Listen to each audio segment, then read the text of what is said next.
कि इस देश में हर बार कहा जाता है, बार बार कहा जाता है, पिछले 12 सालों से कहा जाता है कि अल्पसंख्यक खतरे में है। जब से नरेंद्र मोदी का शासन आया है देश में, जब से योगी का शासन आया है उत्तर प्रदेश में, तब से मुसलमानों को उनका हक नहीं मिल रहा है। उनके हक और हकूक की बात कोई करता नहीं है। तो आज राइजिंग भारत के मंच पर सवाल उठेंगे और जवाब भी मिलने चाहिए, क्योंकि ये सवाल कुछ बहुत बड़े हैं।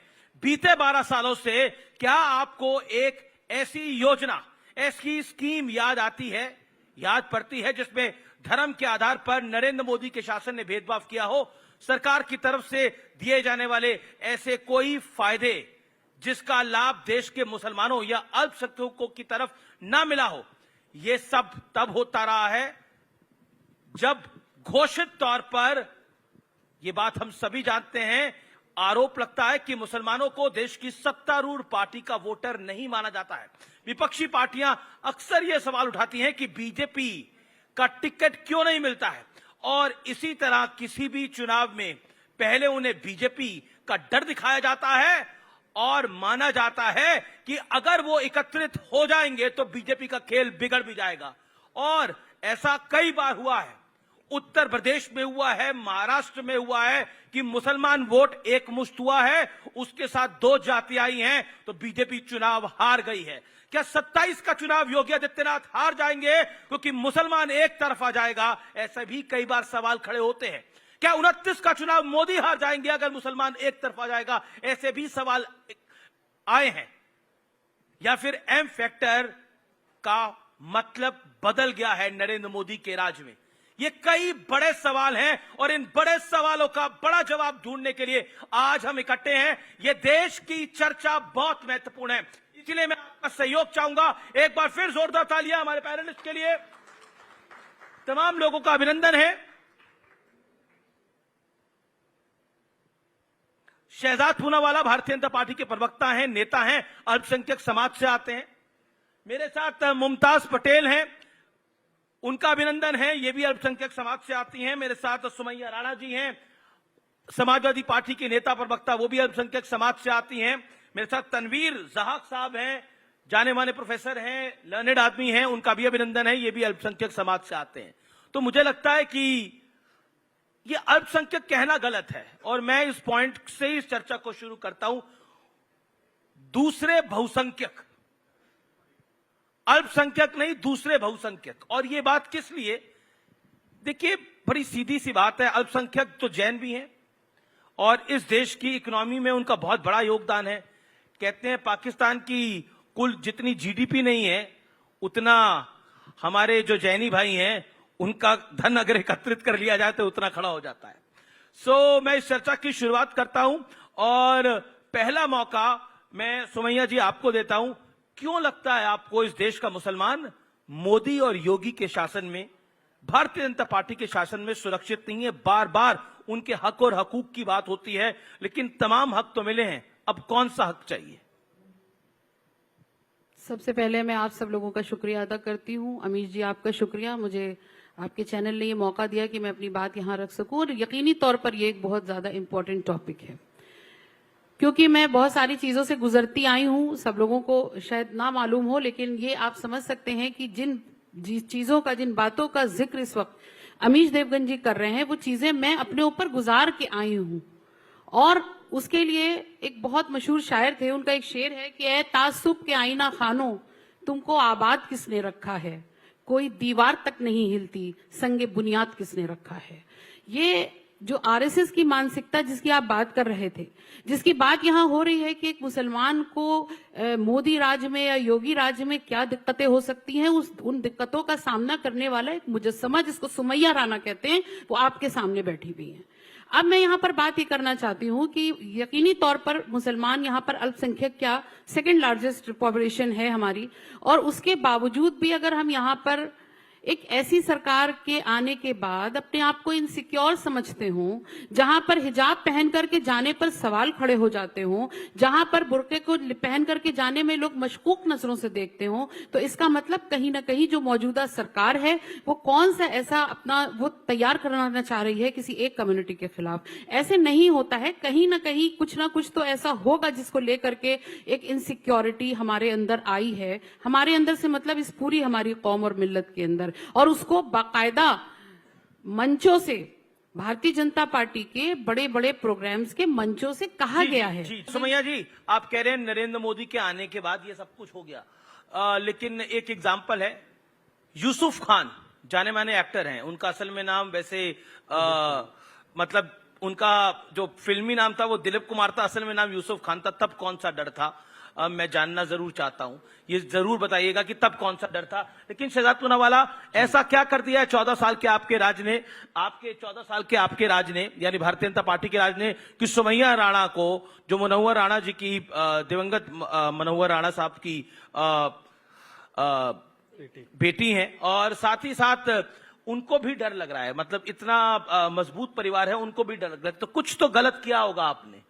देखिए, सुमैया जी को तब डर नहीं लगा जब हाशिमपुरा, भागलपुर, मीरठ, मलियाना, नेल्ली, दिल्ली, अहमदाबाद, जलगांव में सबसे बड़े दंगे हुए कांग्रेस के शासन में, और हजारों की तादाद में मुसलमान काटे मारे गए। तब सुमैया राणा जी को और उनके परिवार को कतई डर नहीं लगा। उस वक्त भी मेरे पापा ने, आपके बीच में नहीं बोला। शहजाद साहब, सुमैया जी, एक लाइन प्लीज सुन अब तो लीजिए। डरना मुझे चाहिए, क्योंकि मैं पसमानदा समाज से आता हूं, और आखिरकार सुमैया राणा जी तो अशराफ है, तो वो पसमानदा को बोलने भी नहीं देंगी, बार बार इंटरप्ट अच्छा, मुसलमानों में भी जातियां होती हैं क्या? इस्लाम में ये सब कुछ नाजायज है, इसकी कोई जगह नहीं है। देखिए अमीर जी, या तो कम से कम मस्जिद में तो घुसने नहीं देते पसमानदा को, यहाँ पे तो आप संरक्षण दे दीजिए। वैसे पसमानदाओं को ना अशराफ समाज के साथ शादी करना अलाउड है, ना उनके झूठे ग्लास से पानी पीना अलाउड है, माफ कीजिएगा, इस्लाम की गलत आप यहाँ पर तशरीह कर रहे हैं। ऐसा इस्लाम में कहीं नहीं है कि एक एक करके देखिए, गलत बात है। सुमैया जी, आप अपनी टर्न पे बोलिए, फॉलो करिए डेकोरम को। आपकी टर्न पे वो नहीं बोले, 40 सेकंड वो बोले, फिर आप बोलिएगा। अमीर जी, ऐसी प्रॉब्लम है कि अगर बार बार अतिक्रमण होगा तो मेरा वाला भी बुलडोजर वाला है, अतिक्रमण हटाना हमें आता है, तो कृपया याद रखें, जितना वर्बल अतिक्रमण होगा उतना वर्बल बुलडोजर चलेगा। अब सुन लीजिए, 70% से 30% मुस्लिम बच्चियों का स्कूल ड्रॉप आउट रेट कम हुआ, क्योंकि घर घर और स्कूल स्कूल में टॉयलेट पहुंचा। तब इनसिक्योर नहीं महसूस होता है। जब 80 करोड़ लोगों को राशन मिला तो मोहम्मद और मोहित दोनों को मिला। जब पानी का नलका बिठा तो सुमैया और शिल्पा दोनों के घर में बिठा।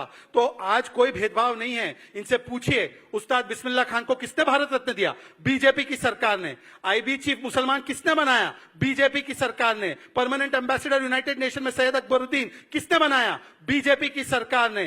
किसने सबसे बड़े से बड़े लोगों को, एपीजे अब्दुल कलाम साहब को राष्ट्रपति बनाया? बीजेपी की सरकार ने। किसने वीर अब्दुल हामिद को नमन करते हुए पूरे आइलैंड का नाम उनके नाम पर रखा? बीजेपी की सरकार ने। और इन्होंने किसके लिए किया? औरंगजेब, टीपू सुल्तान। अरे एपीजे अब्दुल कलाम के साहब नाम पे रोड रखा तो औरंगजेब फैन क्लब रोने लगा इस विषय पर। मैं सिर्फ 2 सवाल पूछना चाहता हूं। देखिए, माइनॉरिटी तो कौन होता है? जैन या पारसी?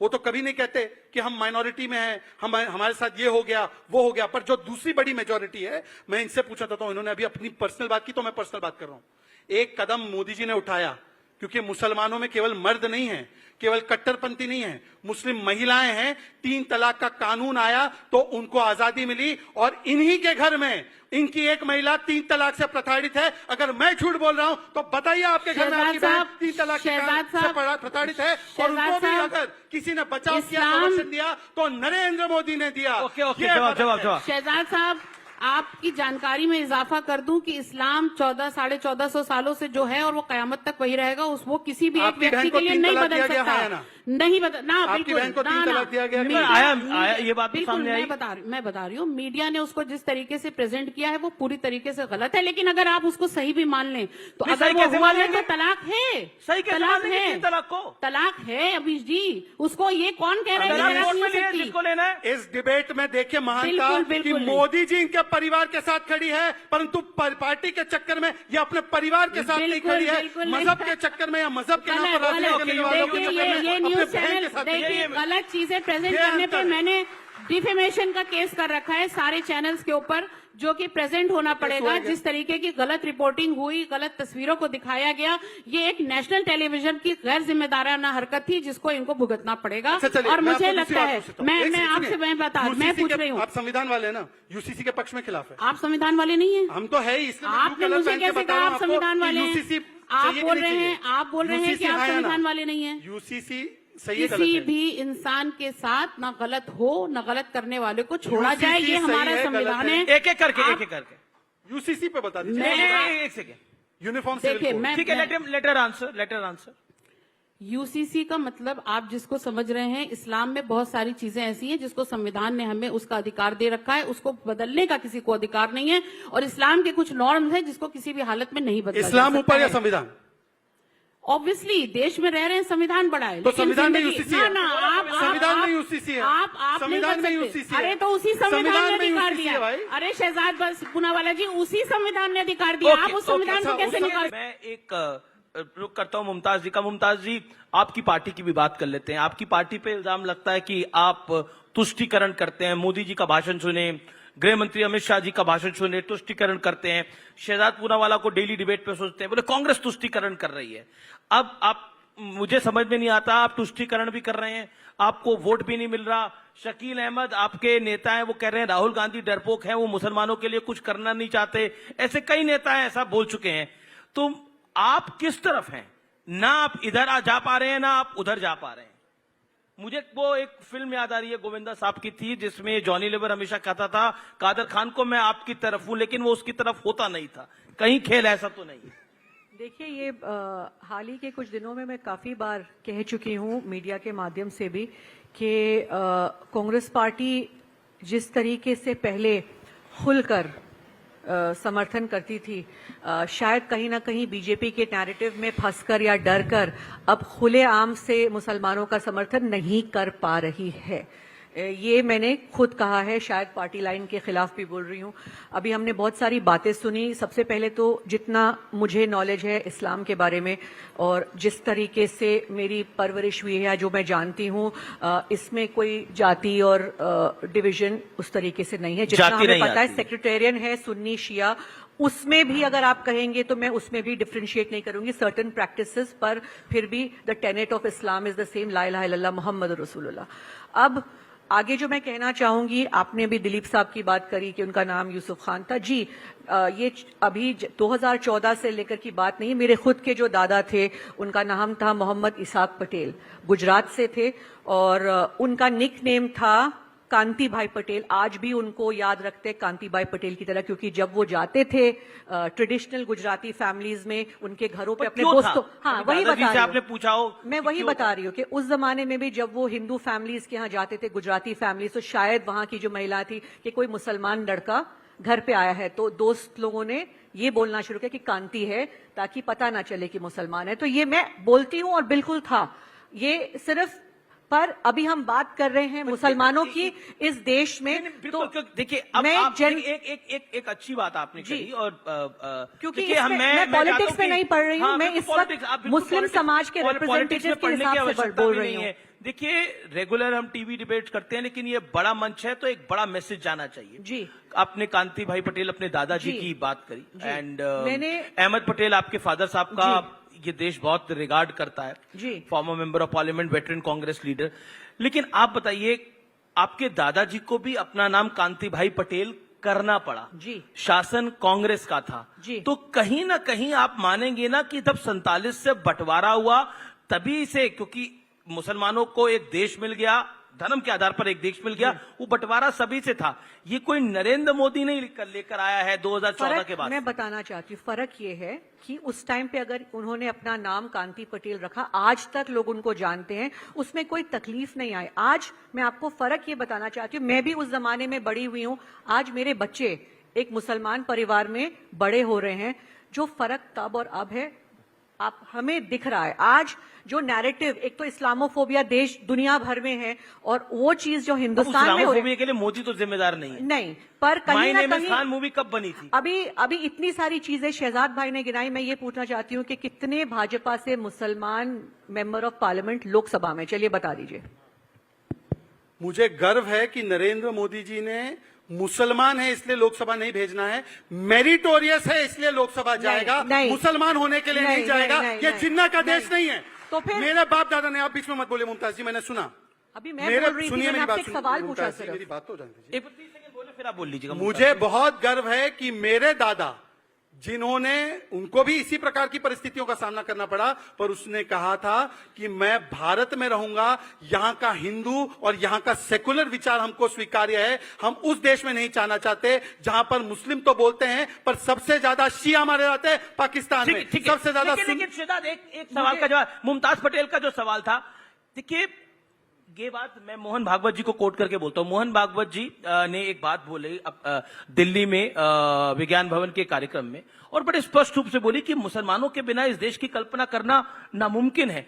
तो कहीं ना कहीं जब आप एक सिख को अपनी कैबिनेट में जगह देंगे, जब आप एक सिख को मेंबर ऑफ पार्लियामेंट बनाएंगे, तो क्या एक मुसलमान को, आप, मैं बिल्कुल धर्म के आधार पे मत करिए, लेकिन कॉन्फिडेंस के हिसाब से तो करना पड़ेगा ना। शहजाद पूनावाला प्रवक्ता बन सकता है, क्या Shehzad Poonawalla member of parliament बन सकता है? मेरा पॉइंट ये है कि कॉन्फिडेंस तो आना चाहिए। बहुत अच्छी बात है। देखिए अमीश जी, मैंने तो अभी आपको बताया कि हमारी जो सरकार है वो नेशनल सिक्योरिटी पे सबसे स्ट्रांग मानी जाती है। ऐसी सरकारों में तो आईबी डायरेक्टर मंत्रियों से भी ऊपर की पोस्ट मानी जाती है, एक दिशा से देखे तो। और वहां पर तो आसिफ इब्राहिम बैठे थे, तो कैसे बैठ गए? गुजरात में भी 30 साल से बीजेपी की सरकार, और बंगाल में कभी भी बीजेपी की सरकार नहीं रही, अभी आने वाली है पर अभी तक नहीं है। गुजरात का मुसलमान संपन्न है या बंगाल का? गुजरात के मुसलमान का हेल्थ इंडेक्स बेटर है या बंगाल का? गुजरात के मुसलमान के पास बैंक अकाउंट में ज्यादा पैसा है या बंगाल का? एक बार बता दीजिए कि गुजरात का मुसलमान हर जवाब के मुसलमान से आगे। आपके पास आ रहा हूं। कैसे?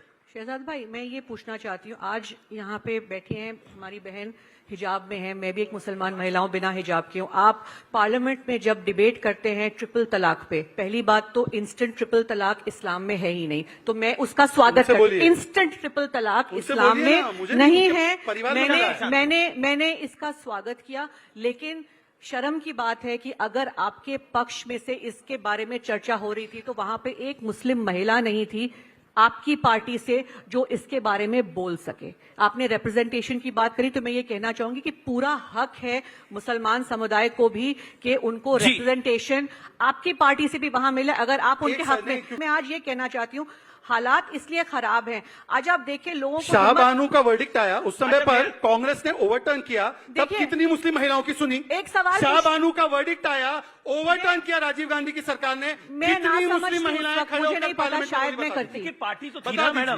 पार्टी तो थी। आप कह रहे मैं ना समझती, लेकिन राजीव जी तो ना समझ नहीं थे। बात बताइए, वो तो आज सवाल आरिफ मोहम्मद खान जिसने लड़ाई लड़ी वो हमारे गवर्नर है। आज आरिफ मोहम्मद खान ने लड़ाई लड़ी। आज अगर बंटवारा हुआ और एक धार्मिक बेसिस पे पाकिस्तान बना, तो जो मुसलमान यहाँ रह गए वो उनको हक संविधान नहीं दिया यहाँ रहने का। अगर मेरे बाप दादा यहाँ रुक गए और आज मैं यहाँ हूँ, तो आप उसका जिम्मेदार मुझे नहीं ठहरा सकते। अगर आज मैं मुसलमान के हक में कुछ बोलूं तो मुझे बोला जाता है पाकिस्तान जाओ। मन से आप नहीं रहना चाहती, आपके बाप दादा रह गए, मैंने ये नहीं कहा, मैंने ये आपने कहा नहीं, मेरे बाप दादा रह गए तो मैं नहीं रहना चाहती, मैंने ये नहीं कहा। मैंने कहा अगर उनकी चॉइस थी ये, मैं नहीं थी, आप उसकी जिम्मेदार मुझे नहीं ठहरा सकते। और आज आप मुझे ये नहीं कह सकते कि आप पाकिस्तान जाए, बांग्लादेश जाए।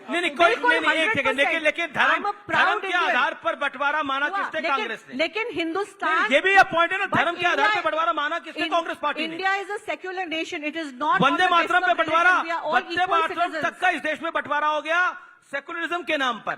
देखिए मतलब इंटिमिडेशन, तनवीर भाई, इंटिमिडेशन तो देखिए किस तरीके से। अमित जी, जी आपके अमित जी देखिए, जब से मैं कन्वर्सेशन सुन रहा था, क्या आपको लगता है कि परिस्थितियां ऐसी ही हैं जैसी बताई जा रही हैं? दूसरी तरफ बिल्कुल नहीं है, ये सब नैरेटिव है और 1947 से ये नैरेटिव चलता आ रहा है।